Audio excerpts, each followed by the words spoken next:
After making his first appearance with Trae Young in the Pro-Am League, the Hawks swingman Dejounte said a few words. "We couldn't agree more with Murray's message about these Pro-Am games, and we're hoping other players in the NBA will take his advice too." In this video, we're talking about how Dejounte wants other NBA players to participate in the Pro-Am League so kids can watch them perform for free. But first, a reminder about our brand new giveaway. We're giving away a PS5 with a copy of NBA 2K22 and Madden 22.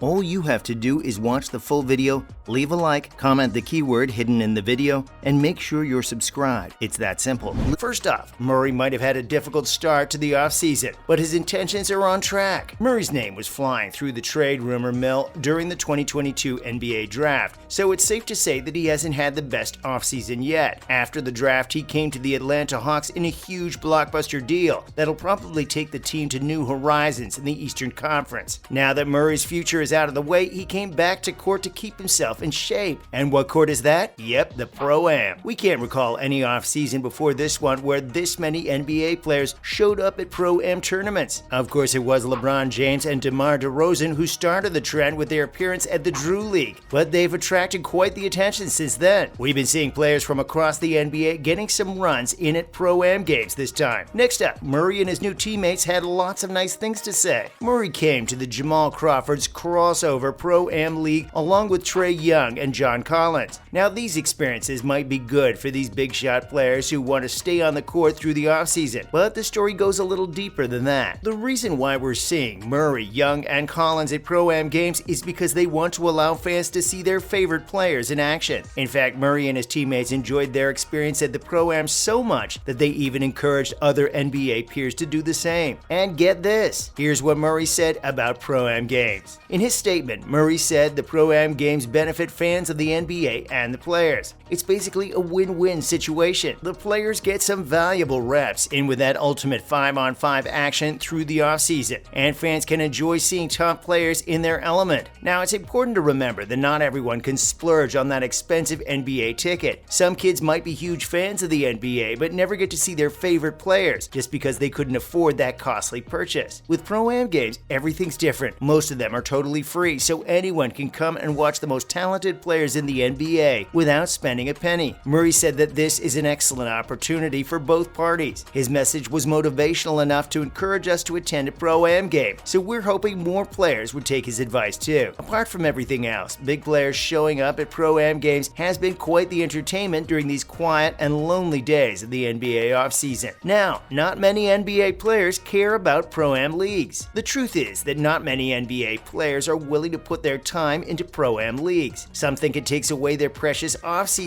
time, and some are just too proud to play these below professional level games. Between some huge players showing up and Murray's motivational message on social media, the narrative that Pro-Am leagues are a waste of time is finally changing. Apart from the ones we've told you about already, we've even seen Paolo Banchero and Chet Holmgren showing up at these games. Still, the Pro-Am leagues are a huge deal for those who witness it. For the players coming out for a single game, the league probably doesn't mean a lot. At most, it's a way for them to keep practicing their game during the offseason and getting some fans to cheer. But for those who witness the game in real life, it's the experience of a lifetime. Draymond Green took to his podcast to explain just how big of an impact LeBron James had on the kids when he came out for a Pro-Am game. He said that the kids who came out to watch that game might never have gotten the opportunity to see the legendary LeBron. The reactions on their faces were truly priceless. He added that while he was growing up, NBA players were totally surreal to him. They weren't like real people. Instead, they were these incredibly talented humans who play basketball on TV. Not every kid has the means to attend a real game, and not every state has their own team to cheer for. Small summer leagues like the Pro-Am games give some huge basketball fans the chance to meet their heroes. And if that isn't the best thing ever, then we don't know what is. And now for some other hot NBA news. First off, we've got our eyes on Bronny James. Does that name sound familiar? We hope it does because he's the son of basketball legend LeBron himself. In fact, the young boy is already starting to replicate his father on the court. We saw Bronny in action last week when he threw the best dunk of his life in a game in Paris. There's no denying that this kid has some awesome athletic ability, and he's getting quite comfortable on the court too. Now, Bronny's just 17 years old, which means he's still 3 years away from the big leagues. Until that dunk in Paris, critics kept saying that he isn't ready for the league. Just because his dad is a huge basketball player doesn't mean that he's awesome too, right? Well, that's actually wrong. We're not kidding when we say that the dunk got the entire crowd up on its feet, cheering little Bronny for his amazing skill. It's probably time for the critics to swallow their pride and admit that the young man is improving faster than we expected. Just like his father, Bronny is confident enough on the court to make his impact on a game without even scoring. But after that last game, all we're saying is that he's a spot-up shooter and can totally get past defenders for highlight dunks. Next up, NBA fans are pretty upset after this photo. Twitter went on a frenzy recently after seeing photos of Nets star Kevin Durant and Celtics big shot Jayson Tatum enjoying an on-court workout together. While this wouldn't be big news on a regular day, it's important to remind you how the Celtics have been hooked to a Durant trade. When you take that into perspective, maybe it makes sense why our Twitter feed only showed that same workout photo for 2 straight days. Back in June, business manager Rich Kleiman told the press that Durant requested a trade out of the Nets. As of now, no news about that has surfaced. But hey, we've heard a fair share of rumors linking many teams to Durant, and the Celtics have been on top of that list. Interestingly, the replies on this photo were mostly about Jaylen Brown. One user said that if they were Jaylen Brown, it just doesn't sit right with them. We can't help but wonder how Brown feels knowing that the franchise tried to trade him for Durant, but his right-hand man, aka Tatum, is shooting around with him. Another Twitter user added a hilarious comment saying Jaylen Brown has left the chat. Twitter doesn't take a day off when it comes to gifs and memes, so trust us when we say that there are some hilarious replies to this tweet. And lastly, the NBA 2022-23 regular season schedule is dropping very soon. We're almost at the start of the next NBA season. What does that mean? The schedule, of course. The league says they'll be dropping the bomb on us on Wednesday, so we're pretty excited about that. But hey, we still have some news for you. We already know about the Christmas Day matchups that feature huge names like James, Stephen Curry, Luka Doncic, and Giannis Antetokounmpo. As for opening night on October 18th, the Golden State Warriors are hosting the Los Angeles Lakers. Also, the Boston Celtics will host the Philadelphia 76ers. The Lakers and the Warriors also played on last season's opening night too, but that game was played in LA and the Warriors won. Now, since the Warriors are the defending champions, they're starting the season at home. So what's it gonna be? History repeating itself or the Lakers taking a win? All we have to say is that the game looks like a mismatch. The Lakers missed the postseason a year ago, and they haven't made any huge changes to their roster. Yeah, we know they're trying to get their hands on Nets guard Kyrie Irving, but that deal isn't done yet either. The Lakers are also getting trades to move off Russell Westbrook, who was quite a disappointing addition last season. Whatever happens, we're always in for the ride. And that's a wrap for this video. What do you think about seeing big players in the Pro-Am League like Murray said? Tell us in the comments below. Don't forget to give this video a thumbs up and subscribe to our channel for more awesome content like this. See you next time.